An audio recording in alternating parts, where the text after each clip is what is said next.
pharmacies, children's hospitals, community health centers, rural health clinics, and school-based clinics. While our program is just fully up and running this week, by the end of the day today, we estimate that over 900,000 kids ages 5 through 11 will have already gotten their first shot. And through pharmacies alone, 700,000 additional appointments are already on the calendar at local pharmacies. Parents and families across the country are breathing giant sighs of relief, and we are just getting started. We will continue to work with governors, local leaders, healthcare providers, and others to build on this progress. Minnesota has stood up more than 1,100 locations for parents to get their kids vaccinated, including at the Mall of America, which is the biggest mall in the country and now home to a site that can vaccinate 1,500 kids a day. Across the country, 114 children's hospitals are now offering vaccinations and engaging their communities, with many hosting family-friendly vaccination events featuring stickers, pets, and stuffed animals. We're helping states meet parents and kids where they are through FEMA-supported mobile clinics from Asheville, North Carolina to Florence, Oregon. And this week alone, New York City has over 1,000 clinics planned at schools, including early morning hour clinics before the work and school day begin. Next, in addition to the new program for kids ages 5 through 11, we remain focused on vaccinating unvaccinated individuals. Looking at the last 7 days alone, we're averaging about 300,000 first shots per day. That's the highest 7-day total in almost a month.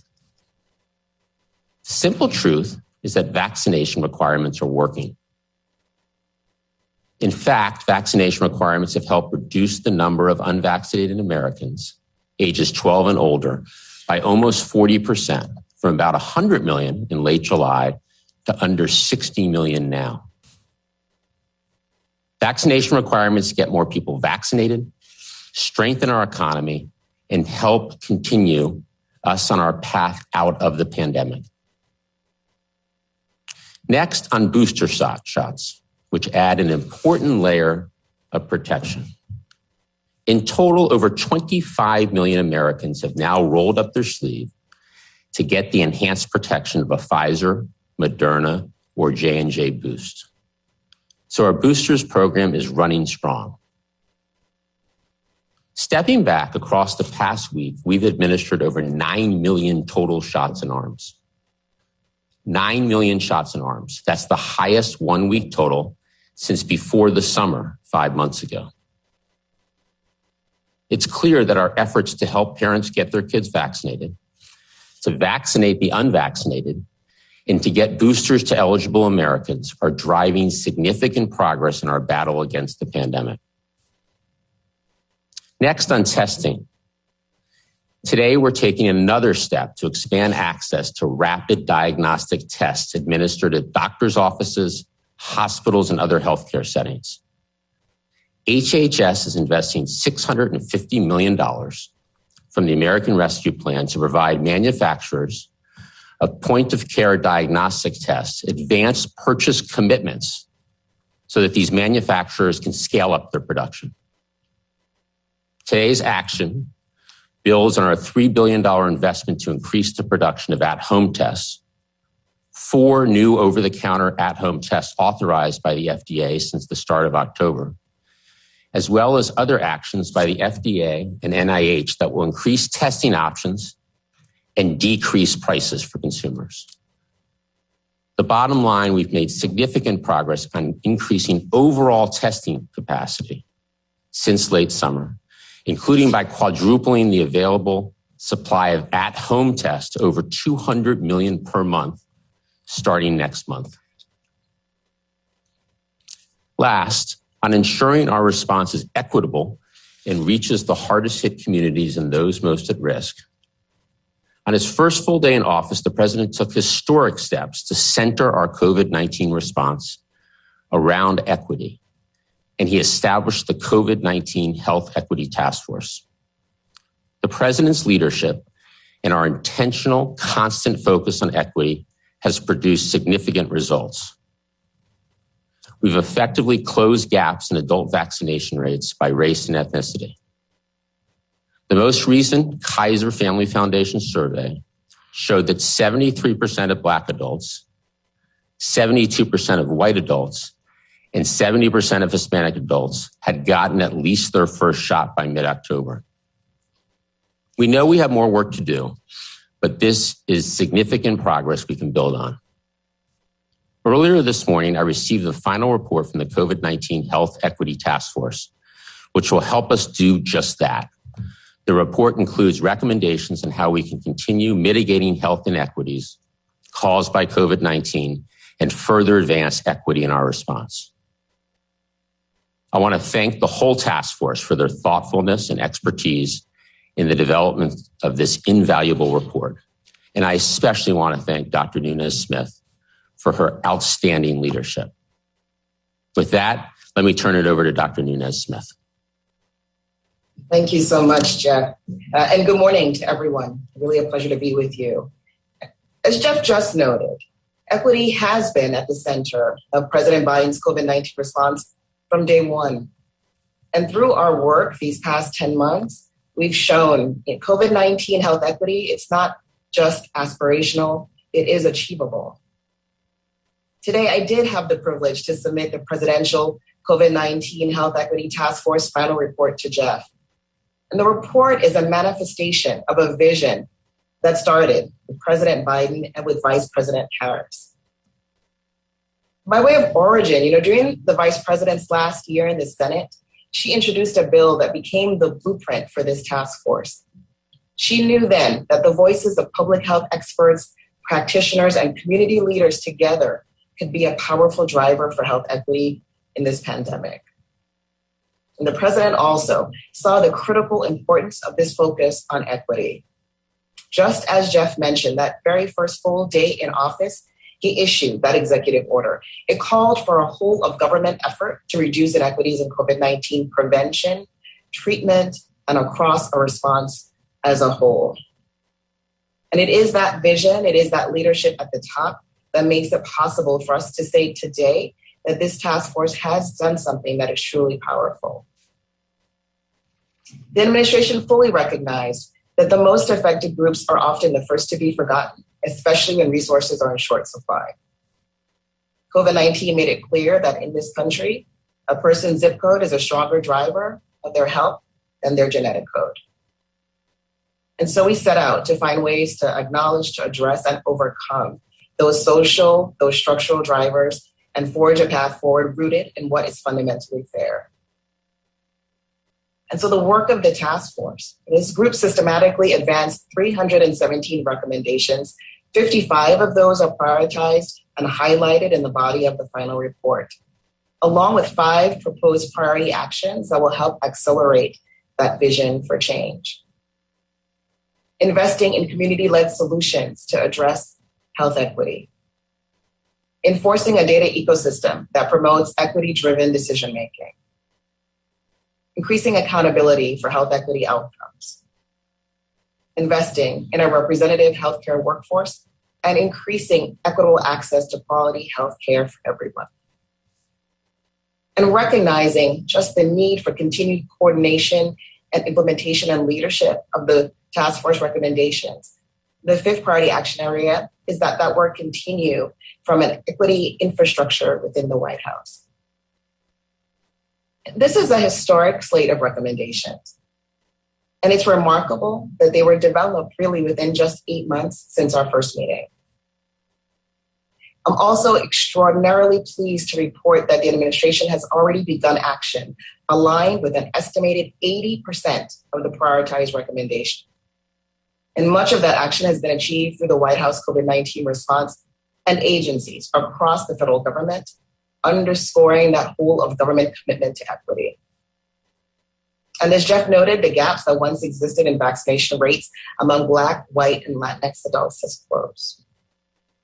The latest CDC National Immunization Survey that was completed at the end of October that mirrors the data we've seen from the Kaiser Family Foundation, from the Pew Research Center, also from Gallup. These data collectively tell the story of what is possible when you begin and commit to equity at the center. This progress, it was made possible because we called on all of society to join us, and they did. This is the reflection of the work of partners and communities across the country, ensuring access, confronting misinformation, prioritizing vaccination uptake. Every step of the way, meeting people where they are, leveraging existing resources, utilizing the resources we provided, from tax credits to grants to the vaccine itself. And so to push us further, I'm pleased to announce today that the U.S. Department of Health and Human Services will invest $785 million in American Rescue Plan funding. Those funds will support community-based organizations that are continuing to build vaccine confidence across communities of color, rural areas, and low-income populations. Those funds will support tribal communities leading the way in mitigating the spread of the virus. We'll also protect individuals with disabilities from infection and the ramifications of the pandemic. And will allow us to continue our mission to build a more diverse and sustainable public health workforce, including by establishing a new innovative apprenticeship program to train thousands of our COVID-19 community health workers and prepare them for high-skilled, long-term careers in public health. Today's funding announcements are directly responsive to the task force's recommendations. And they also build on the historic investments we've already awarded for equity-focused programs and initiatives over the past 10 months. Advancing equity requires full participation by each one of us. And I too want to extend my deep appreciation to the remarkable task force members. That includes the 12 members appointed by the president for the contributions they made to their communities, as well as the 8 federal ex officio members designated to represent their agencies across the federal government. And it takes an entire team to support a presidential task force. And so thank you to the federal staff team who worked tirelessly to elevate our vision, and to the CDC Foundation for its support.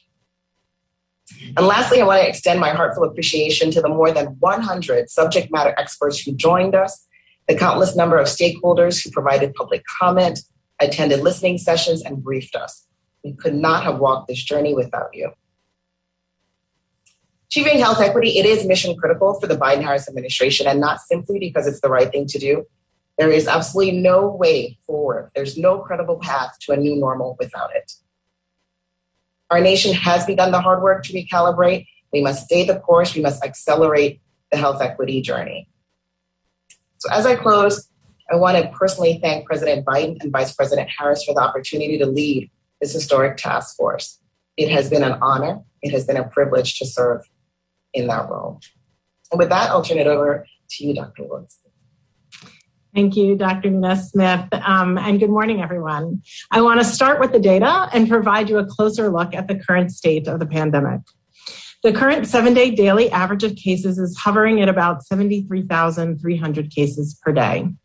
The 7-day average of hospital admissions is about 5,000 per day, also relatively stable from the previous week.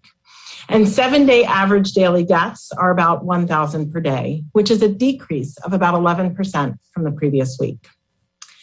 Last week, following ACIP's unanimous vote, I endorsed their strong recommendation that children 5 to 11 years old should be vaccinated with the Pfizer pediatric COVID-19 vaccine.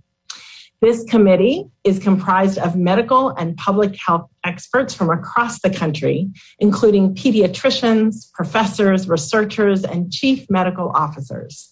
As experts in their respective fields, they have collectively provided scientific guidance and trusted counsel throughout this pandemic. The committee members are also parents and grandparents who, after their vote, powerfully shared their personal excitement to vaccinate their own children and grandchildren, offering protection to those they love most. The voting members of the committee and I agree that the available safety, immunogenicity, and efficacy data support getting our children vaccinated. This recommendation was further recognized and supported by the American Academy of Pediatrics and the American Medical Association. Over the past week, I've been so encouraged by the stories and precious photos I have received personally and seen in the media of children getting vaccinated. I'm hearing from parents who are breathing a sigh of relief that their younger children, ages 5 and up, are now able to be protected against COVID-19. And I am seeing the joy in children who are excited to get vaccinated as a critical next step in getting their life back to normal. Still, I hear questions from some parents. Is the vaccine safe? What are the risks of COVID-19? Should I vaccinate my own child? Today, I want to answer some of those questions for you. On this slide, we have a list of several vaccine-preventable illnesses in children. CDC currently recommends vaccinating children against hepatitis A, meningococcus, and varicella, the virus that causes chickenpox. These decisions were made because of the risk of these infections to our children. In fact, as you can see here, in the years prior to the recommendation for hepatitis A, meningococcus, and varicella vaccination, the average annual reported deaths from these infections were 3, 8, and 16, respectively. All of those numbers are far lower than 66. The number of deaths we have seen from COVID-19 in children 5 to 11 over the past year. What is clear is that COVID-19 poses a significant risk to our children, with more than 2 million cases reported in children 5 to 11 since the start of the pandemic, and 66 deaths over the past year, as well as the risk of additional complications like MIS-C and long COVID. While children remain more resilient than adults to this virus, they still remain at risk. And with the help of vaccines, we can prevent COVID-19 and many other diseases that were once fatal. COVID-19 vaccines for children have the potential to protect more than just our children's physical health. We have seen the ways this pandemic has threatened the social and emotional well-being of our children. For many children, school has been a safe and enriching environment. For this past year and a half, many children have felt the effects of school closures, outbreaks among students and school staff, and ultimately changes in their normal school environment due to COVID-19. At the beginning of the school year, I made it clear that it was our goal to return to in-person learning. With our prevention strategies in place and with vaccines now available together, we can help protect our children and keep them in school for in-person learning. Pediatric vaccination holds the promise of protection for our children, their families, and our communities.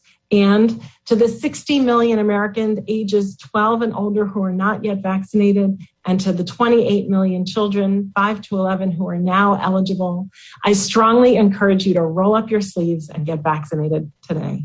Thank you. I'll now turn things over to Dr. Fauci. Thank you very much, Dr. Walensky.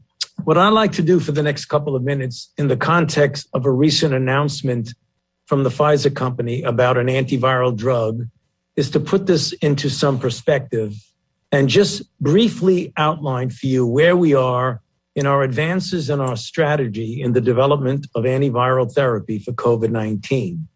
Next slide. The underlying strategy is to identify vulnerable targets in what we call the replication cycle of the virus, and then to either screen, but importantly, to design drugs to inhibit those vulnerable targets. Next slide. This is a slide that looks somewhat complicated, but it really simply tells us the big circle is the cell in the body, such as the cell in your upper airway, nasopharynx, and lung. And at each point, you see the smaller circle is the virus. There are processes within the replication cycle that are vulnerable to inhibitors, such as those highlighted in yellow: protease inhibitor, polymerase inhibitor, entry inhibitor. Let's take a look at one of these. Next slide. And that is the polymerase inhibitors. As we all know, just a little while ago, next slide, the Merck company together with Ridgeback showed clinical data that they announced of a very impressive placebo-controlled trial of around 1,500 people in which the DSMB stopped the study after 775 people because the endpoint of preventing hospitalization or death was met, in which there was a 50% decrease in hospitalizations or death in the treatment versus the placebo arm, with 8 deaths in the placebo and no deaths in the treatment arm. Of note, the federal government, particularly the NIH and the Defense Threat Reduction Agency, did the basic research funding in academic institutions like the University of North Carolina and Vanderbilt and the University of Alabama at Birmingham to do the research that led to the companies doing an extraordinary job in developing these antiviral therapeutics. Next slide. And now, most recently, we hear of the development of a protease inhibitor. Next slide.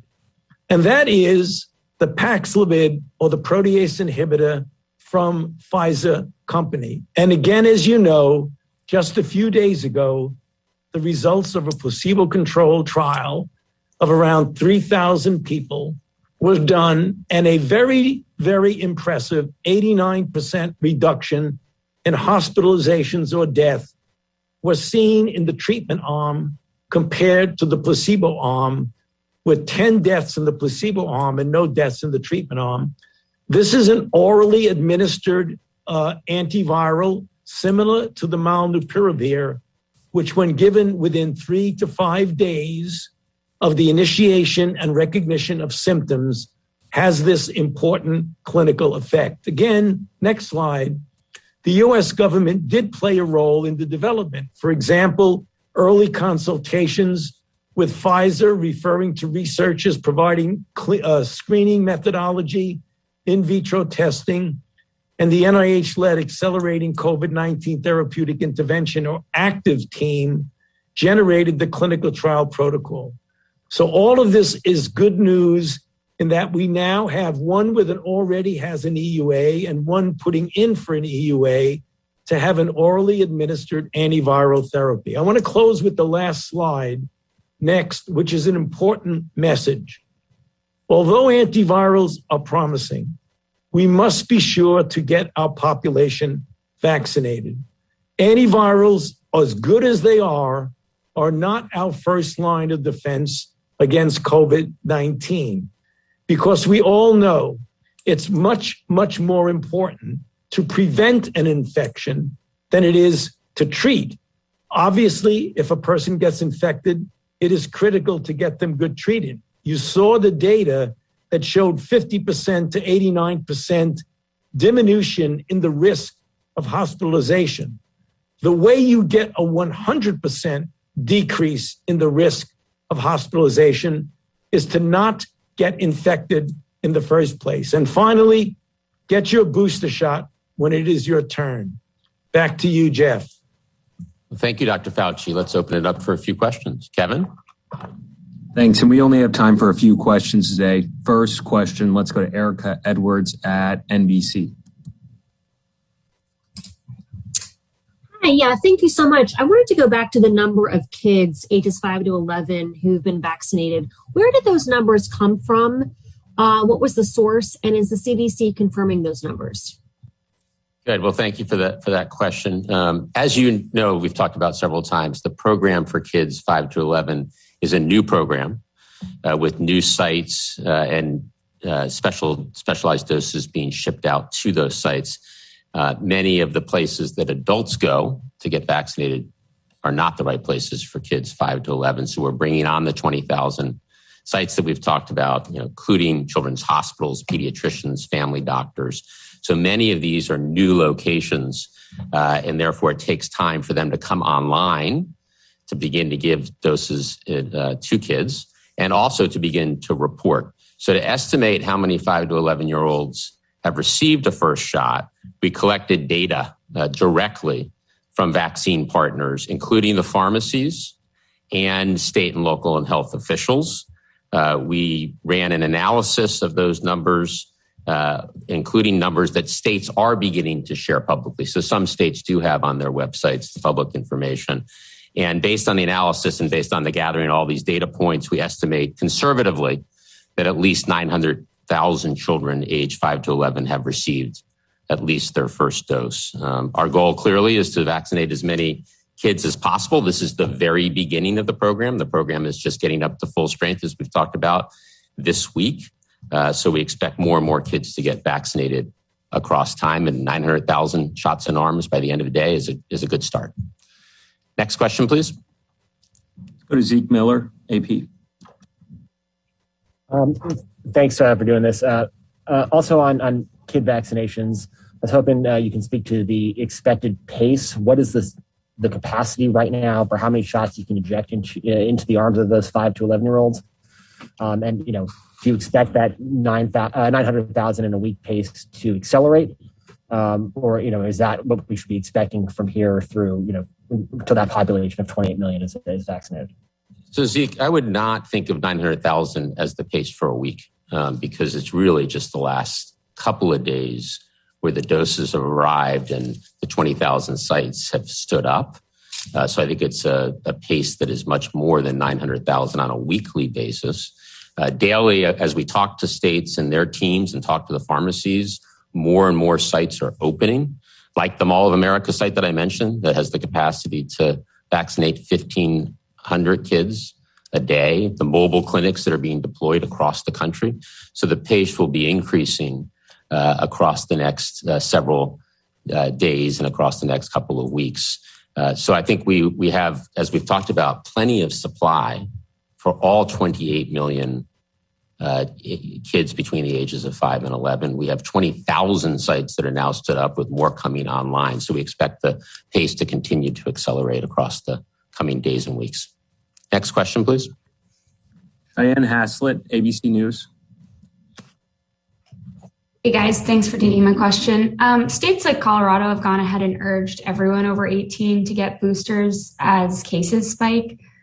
We have repeatedly heard from this team that we're not going to boost our way out of the pandemic. So I wonder, will this approach work? Do you encourage other states to do this ahead of the winter? Dr. Walensky? Yeah, thank you so much for that question, Diane. First and foremost, we want to get everybody who's eligible to be vaccinated, who has not yet been vaccinated, to get vaccinated. That I think is the most important in terms of preventing hospitalizations and death and infection in and of itself. For those who are eligible for a boost now, we would absolutely encourage that they get boosted, those over the age of 65, certainly those with comorbid conditions, and then people who work and live in high-risk settings. And then I would say to really get our adolescents vaccinated and our younger population, our newly eligible 5 to 11-year-olds. And I think that will very much help us in preventing some of these surges that you're hearing about. And as you likely know, FDA is currently looking at the data for expanding boosters to all populations. Just to add a few numbers, as I mentioned earlier, more than 25 million Americans have rolled up their sleeve and gotten a booster. And that's clearly a very strong start to the program. For the Pfizer eligible 65 and older, because as you know, Pfizer was authorized by the FDA and CDC earlier, several weeks ago. Close to half of those who are eligible 65 years and older have gotten their booster. So that's real progress. This month, so far, we're averaging close to 800,000 booster shots in arms per day. That's up about 50% from October. So lots of progress. And as Dr. Walensky said, we encourage everyone who's eligible to get their booster soon. Next question, please. Tom Howell, Washington Examiner. Hey, how you doing? Tom Howell, Washington Times. You talked about how hard it is to put a number on the vaccinations needed to reach what we call herd immunity and how that number will be determined if and when it happens. So I want to know if you can clarify the scientific goal behind the workplace mandates that increase uptake of the vaccines. Is the goal to keep more workers healthy and on the job, keep hospitals clear and running, that kind of thing? Or is the goal to decrease transmission in and around the workplace, given the shots do provide some level of protection against infection, but that protection took a bit of a hit from the Delta wave? Thanks. Well, I think it's all of the above, and I'll turn to Dr. Fauci and Walensky for anything they'd like to add. The COVID has had a real impact on the workplace. There's been a significant increase in absenteeism, sick days, people getting infected at work. There are many people who are not in the labor force because of COVID, childcare needs or health concerns. So it's really important that people feel like they have a safe and healthy work environment, and people being vaccinated or along the lines of the OSHA rule, being tested a minimum of once a week is really important for workplace safety, for our economy, and for us beating this pandemic. Dr. Fauci, Dr. Walensky, anything to add there? Yes, as Jeff said, it truly is all of the above. Obviously, we want to keep people out of the hospitals and prevent them from going on to the severe outcome of death. But you're also going to diminish infections in individuals. Obviously, no vaccine is 100% protective against infection, but you do go a long way. But as we've all said, the biggest disruption of the workplace is when people get COVID. And that's the reason why we want to do everything we can to keep the workplace flow at its normal level by preventing disease. And it's for that reason why it's so important to get the workers as well as everybody else vaccinated. But the bottom line is it is all of the above that we're trying to do. Last question. Last question. Let's go to Cheryl Stolberg at New York Times. Thanks for doing this call. I have a couple of questions. First, the president set out a goal of having 70% of adults get at least one shot before July 4th. So I'm wondering, do you have a specific goal for kids and a time frame by which you would like to get a certain percentage of the 28 million vaccinated? And also, when will the CDC have actual numbers to report?